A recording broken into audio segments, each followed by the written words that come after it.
ஓகேங்களா. இப்போ stage 1 stage 2ல் இருக்கிறாங்க, அவங்களுக்கு சில நேரங்களில் டாக்டர் சஜஸ்ட் பண்ணுவாங்க மூட்டுக்குள்ளார இன்ஜெக்ஷன் மாதிரி. அது என்ன சார் மூட்டுக்குள்ளார இன்ஜெக்ஷன்?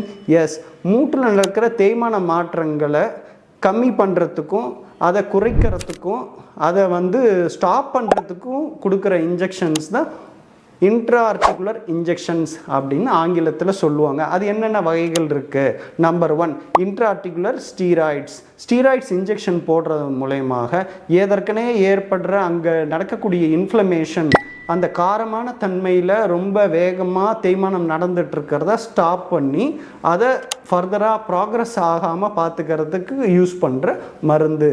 இன்னொரு மருந்து intra articular Visko elastic supplementation.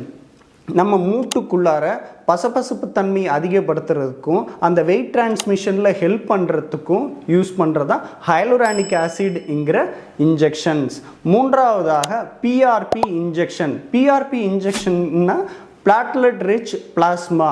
அந்த உயிரோட்டமாக ஊட்டக்கூடிய செல்களுக்கு தேவையான டிஷ்யூ ஃபேக்டரை டைரெக்டாக மூட்டுக்குள்ளரே செலுத்தி நல்ல கான்சன்ட்ரேட்டடாக இருக்கக்கூடிய அந்த திரவத்தை மூட்டுக்குள்ளர செலுத்தி அந்த பளபளப்புத்தின் தன்மை இழந்த அந்த கார்டிலேஜ் சர்மங்களில் அட்டாச் படும் பொழுது அங்கே புது செல்கள் உருவாகி நம்ம நார்மல் பளபள வலுவலுன்னு இருந்த கார்டிலேஜ் ஃபார்மேஷன் உண்டாகி நம்மளோட வலி கம்மியாகி வீக்கம் கம்மியாகி நல்ல காலை மடக்கி நீட்ட முடியும். இது எல்லாமே ஏர்லி ஸ்டேஜ் 1 ஸ்டேஜ் 2 இருக்கிறவங்களுக்கு ரொம்ப ஹெல்ப்ஃபுல்லாக இருக்கும்.